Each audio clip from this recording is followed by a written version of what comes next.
আসসালামু আলাইকুম। আশা করি আপনারা সবাই ভালো আছেন। আজকে অনেকদিন পর আপনাদের সামনে একটা ভিডিও নিয়ে আসলাম এবং যে বিষয়টা নিয়ে কথা বলবো সেটা খুবই গুরুত্বপূর্ণ। আমরা অনেক ভাইরা কিন্তু ক্ষতিগ্রস্ত হচ্ছি। যেমন অনেক ভাইরা কন্ট্রাক্টে ভিসা করতেছি। অনেক ভাইরা এই কন্ট্রাক্টে ভিসা করে আর্টিকেল 2.0 তে আমরা একদম শেষ মুহূর্তে চলে আসছি। আজকে মে মাস।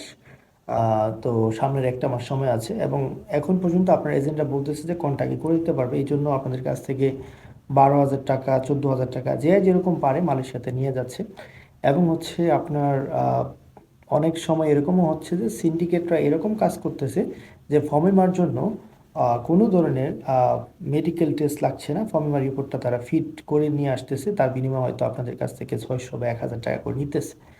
এই যে সিন্ডিকেটগুলো মালয়েশিয়াতে চলমান, এটা কিন্তু যেমন আমি আর আপনি জানি, এরকম ইমিগ্রেশনের কিন্তু আহ, তারা এই বিষয়গুলো জানে এবং প্রত্যেকটা সময়ে কিন্তু মালয়েশিয়াতে অপরাসি হয় এবং এই সময়টাতে যখন আমরা বসে আছি বা যখন আমরা এই ভিডিওতে দেখতেছি, ঠিক এই সময়টাতেও কিন্তু অনেক জায়গায় হয়তো অপরাসি হচ্ছে।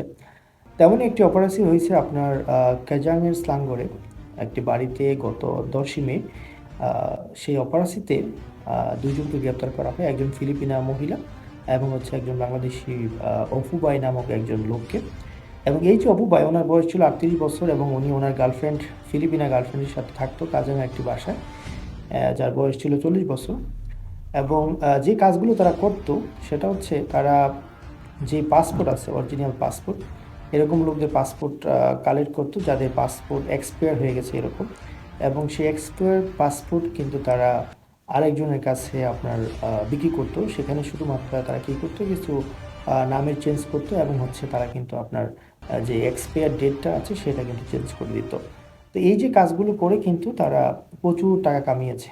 এবং এই যে সিন্ডিকেটটা, এই সিন্ডিকেটটা আপনার গত 2 বছর যাবৎ এই কাজটা করে আসছে এবং তারা একটি পাসপোর্টের জন্য 1,000 থেকে 1,500 টাকা কিন্তু ফি নিত এই যে একটা ডুপ্লিকেট পাসপোর্ট বানাতে। এবং তারা শুধু এটাই করতো না, তারা আপনার এই তাদের একটা কোম্পানিও ছিল অবশ্যই। যেভাবেই হোক তারা কোম্পানি ম্যানেজ করেছে এবং কোম্পানিতে তারা যেটা করতো সেটা হচ্ছে যে এরকম কন্টাকে ভিসা করতো, যেটা ইমিগ্রেশন থেকে জানা গেছে। এবং এই কোম্পানি যখন কন্ট্রাক্টে ভিসা করতো, অনেক সময় ফর্মা যে রিপোর্টটা লাগে সেটা তারা জাল জালিয়াতি করতো। এবং এই জাল জালিয়াতির মাধ্যমে তারা কিন্তু প্রচুর টাকা কামিয়েছে, যেটা ইমিগ্রেশন বলেছে। এবং ইমিগ্রেশন যখন তাদেরকে গ্রেপ্তার করে ওই বাসা থেকে, তখন তাদের কাছ থেকে 211টা পাসপোর্ট পায়। এবং সেই পাসপোর্টের মধ্যে 199টা পাসপোর্ট ছিল বাংলাদেশি পাসপোর্ট, তার সাথে কিন্তু ফিলিপিন, ইন্দোনেশিয়া এবং হচ্ছে মিয়ানমারের পাসপোর্ট ছিল। আমরা যারা এই মালয়েশিয়াতে বসে আছি বা মালয়েশিয়াতে আমরা যারা আছি বর্তমানে, তারা কিন্তু আমরা সবাই জানি যে মালয়েশিয়াতে এই ভিসা বাণিজ্যের কারণে কিন্তু আমাদের অনেক বাংলাদেশি ভাইদের একবার নিঃস্ব হয়ে যেতে হয়েছে। এবং আমরা জানি, যদিও ইমিগ্রেশন যে সুযোগটা করে দিয়েছে আর্টিকেল 2, আর্টিকেল 1 বা এর আগেও যে মাইজি প্রোগ্রামগুলো ছিল, এগুলো কিন্তু অবৈধ লোকদের বৈধকরণের জন্য। এবং যেই কোম্পানিতে কাজ লাগবে, যেই কোম্পানিতে কর্মী লাগবে, সেই কোম্পানির মালিক সর্ব খরচ দিয়ে কিন্তু তাদেরকে কাজ দিতে হবে, এটাই নিয়ম ছিল। এবং আমরা এটাও জানি, বাংলাদেশ থেকে আসতে গেলে কিন্তু এত টাকা পে করতে হয় না, কোম্পানি সর্ব খরচ দিয়ে কিন্তু নিয়ে আসার কথা। কিন্তু মালয়েশিয়াতে দুর্ভাগ্যজনক হলো সত্য, আহ, ভিসা লাগাইতে গেলে টাকা ছাড়া ভিসা লাগানো, এই কথাটা আসলে আমাদের বুঝে আসে না এখন বর্তমানে, কারণ আমরা এটার সাথে ইউজড হয়ে গেছি। এবং এমন বাই আছে যে বর্তমানে আর্টিকেল 2.0 ভিসা লাগাচ্ছে, হয়তো বা কন্ট্রাক্টে লাগাচ্ছে, 14,000 15,000 টাকা দিয়ে রাখছে, কিন্তু এখন এই যে ভিসা লাগাইতে পারতেছে না। এই যে আজকে যে সিন্ডিকেটের কথা বলতেছি, ওরাও কিন্তু এরকম একটা সিন্ডিকেট যারা আপনার টাকার বিনিময়ে ভিসা লাগাতো। যদিও ইমিগ্রেশনের কাছে মনে হচ্ছে এটাকে জাল পাসপোর্ট, এই যে 211টা পাসপোর্ট এগুলো জাল পাসপোর্ট।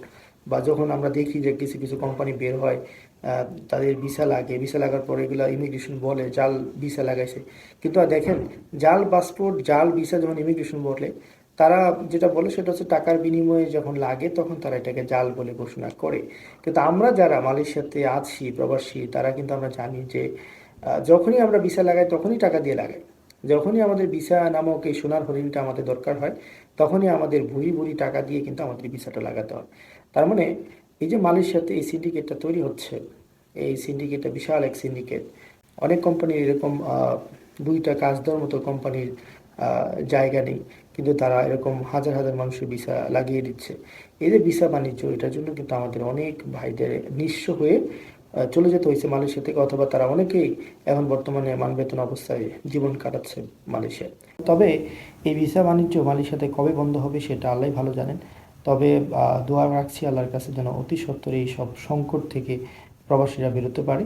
কিন্তু এই যে অপু ভাই নামক যে লোকগুলো সিন্ডিকেট তৈরি করেছে, এবং অপু ভাই নামক যে লোকগুলো মালয়েশিয়াতে বড় বড় কোম্পানি বলতেছে খুলেছে এবং আপনাদের বা আমাদের ভিসা করে দিচ্ছে, দিন শেষে কিন্তু এগুলো কিন্তু ইমিগ্রেশন দ্বারা সিদ্ধ না বা ন্যায়সঙ্গত না বা আইন দ্বারা কিন্তু সিদ্ধ না। কিন্তু দিন শেষে হয় কি, যে দেখা যাচ্ছে এই যে আজকে 211টা পাসপোর্ট ইমিগ্রেশন নিয়ে গেল, তো এই 211 জন মানুষের কিন্তু জীবনে একটা ক্ষতি নেমে আসবে। কারণ ধরেন যে এটা আর্টিকেল 2.0 জমা দিয়েছে বা কোনো একটা ভিসার জন্য জমা দিছে, এখন ভিসা হলো না, পাসপোর্ট হলো না, সময়ও নেই। কারণ জুন মাসে কিন্তু 31 তারিখ বা জুন মাসের 30 তারিখ কিন্তু আপনার মালয়েশিয়াতে আর্টিকেল 2.0 ভিসাটা টোটালি বন্ধ হয়ে যাবে। এর আগেই যা কিছু করার তা কিন্তু করতে হবে। এখন দেখেন, আমি একদম বিতর্কের কথা বলছি। অনেক মানুষ, আপনারা জানেন যে আপনাদের আশেপাশে অনেক ভাইরা এমন সব লোকের কাছে টাকা পয়সা দিয়ে রাখছে, 10,000 রিঙ্গিট, 12,000 রিঙ্গিট, 15,000 রিঙ্গিট কন্ট্রাক্টও করেছে যে 2023 সালে ভিসা লাগিয়ে দিবে। হ্যাঁ, এক লোকের কাছে জমা দিয়েছে, তো সেই লোক 5-6 হাজার রিঙ্গিট নিয়েছে। তারপর কোনটাকে ভিসা করার জন্য পাসপোর্ট জমা দিয়েছে। এবং অনেক সময় এরকমও শোনা যায় যে আপনার মেডিকেলে টাকা পয়সা দিয়ে সবকে সেটেল করেছে। তাহলে কি হচ্ছে, দিন শেষে হয়তোবা যদি না হয় ভিসাগুলো, এই টাকাগুলো কি ফেরত দিবে আপনাকে? এই যে 5-6 হাজার রিঙ্গিট আপনি জমা দিচ্ছেন, এটা কিন্তু ফেরত দিবে না। এবং দিন শেষে যদি আপনার পাসপোর্টটা ওই অফিসে রেড দিয়ে নিয়ে যায়, তাহলে কিন্তু আপনি সবই হারালেন। সো এই সকল সিন্ডিকেটকে ইমিগ্রেশন গ্রেপ্তার করছে, যারা এই যে কন্টাক্টের বিনিময়ে ফর্মে রিপোর্ট করে দেয়, ফর্মে মেডিকেল টেস্টটা করে দিতেছে আপনার টাকার বিনিময়ে 600 থেকে 1,000 টাকা, এবং আপনার কন্টাক্টে ভিসা করাচ্ছে, কন্টাক্টে পাসপোর্ট করাচ্ছে। এই যে এইসব বিষয়গুলো কিন্তু ইমিগ্রেশন নজরে আসছে এবং তারা কিন্তু গ্রেপ্তার করছে। তো আপনাদেরকে আমি বলবো, আপনারা নেক্সট টাইমে যখন আবার ভিসার জন্য কিছু করবেন বা ভিসার জন্য জমা দিবেন আপনাদের নিজস্ব কাগজপত্র, অবশ্যই আপনারা কোম্পানি দেখে কাজ করবেন। কারণ যেহেতু এটা মালয়েশিয়াতে একদিন নিয়ে বন্ধ হবে না, এই টাকার বিনিময়ে ভিসা লাগানো, কিন্তু হয়তো একদিন শেষ হয়ে যাবে। কিন্তু এর আগে তো আমাদের যারা মালয়েশিয়াতে থাকতেছি বা থাকবো, তাদের তো অবশ্যই ভিসা লাগাতে হবে। তবে অবশ্যই নেক্সট টাইমে যারাই এই ভিসা লাগাচ্ছেন মালয়েশিয়াতে বা লাগাবেন, নেক্সট টাইমে অবশ্যই একটু জেনে শুনে বুঝে কোম্পানিটা দেখে, আগে যারা ভিসা করেছে এরকম লোকের কাছে শুনে তারপরে কিন্তু কোম্পানিতে আপনারা কাগজপত্র জমা দিবেন, পাসপোর্ট জমা দিবেন। আদারওয়াইজ এই যে অপু ভাই নামক যে লোকগুলো সিন্ডিকেট তৈরি করে হাজার হাজার পাসপোর্ট, হাজার হাজার টাকা মানুষের মেরে দিতেছে, তাদের মতোই কিন্তু আপনাদের অবস্থা হবে। সো আপনাদেরকে সবাইকে বলবো, আপনারা যার যার জায়গা থেকে জেনে শুনে বুঝে তারপর কোম্পানির কাছে আপনাদের পাসপোর্ট, টাকা পয়সা জমা দিয়ে, আদারওয়াইজ কিন্তু যে কোনো বিপদে আপনারা পড়ে যাবেন। আর মালয়েশিয়ার অবস্থা এখন বর্তমানে আগের চেয়ে কিছুটা হলেও ভালো, অপারেশনটা কিছুটা কম। তারপর আপনাদেরকে বলবো, আপনারা যারা মোটামুটি সবাই আমরা জানি যে অনেক বাংলাদেশি ভাইরা বাজার করতে, বাজারে যেতে বহুদিন পছন্দ করে, স্পেশালি পাসারে। তো পাসারে যখন যাবেন একটু সাবধানে যাবেন, কারণ পাসারগুলোতে ইদানিং বেশি অপরাধী হচ্ছে, এবং যেই দোকানগুলো বাংলাদেশি দোকান বা ফরেনারদের দোকান, ওইখানে কিন্তু এখন এই অপরাধীগুলো টুকটাক যাই হচ্ছে হচ্ছে আর কি। তো আপনারা একটু সাবধানে এখানে সেখানে যাবেন। আর তৃতীয়ত মালয়েশিয়াতে আমরা অনেকদিন আগে শুনতেছিলাম যে অনেক ইউটিউবাররা বলতেছে যে ভাই বেতন বেড়েছে, বেতন 2,000 রিঙ্গিট করবে। এই কথাগুলো একদম ভ্রান্ত কথা। এটা ফরেনারদের জন্য করে নাই যে 2,000 রিঙ্গিট বেতন ফরেনারকে দিবে। এটা মালয়েশিয়ান লোকালদের জন্য এই কথাটা বলা হয়েছে। আপনারা অনেক ভাইরা আমার কমেন্ট করে বলেছেন যে ভাই বেতন সম্পর্কে কথা বলেন। ভাই বেতন সম্পর্কে কথা বলবো, আমি এমন ভিডিও করি না যেখানে দুইটা কথা বলবো কিন্তু প্রবাসীদের উপকার হবে না। এমন যে কথাটা বলার সেটা যে যে বেতনের কথাটা আমরা শুনেছি, অনেক ইউটিউবাররাও বলেছে যে বেতনটা নাকি ফরেনারদের দিবে, এটা ভুল কথা। এই বেতনটা বাড়াইছে শুধুমাত্র লোকালদের জন্য, এবং সামনে থেকে এটা প্রযোজ্য হবে তাদের জন্য, আমাদের জন্য না। আমাদের জন্য এইরকম যদি সুযোগ দিত তাহলে তো ভালোই ছিল। তো যদি কোনো অফিসিয়াল খবর আমার কাছে আসে অবশ্যই আপনাদের জানাবো। আপনারা সুস্থ থাকেন, ভালো থাকেন, এবং যে যেখানে আছেন নিরাপদে থাকার চেষ্টা করেন। আরেকটা খবর আমরা শুনতেছি বা অনেক ইউটিউবারও বলে যে জুন মাসের 1 তারিখ থেকে বা জুলাই থেকে নাকি আবার নতুন করে মালয়েশিয়াতে আর্টিকেল 3.0 বা এরকম কিছু চালু করবে। আসলে এরকম কোনো সম্ভাবনা দেখা যাচ্ছে না, একবারেই নাই, 90% সম্ভাবনাই নাই।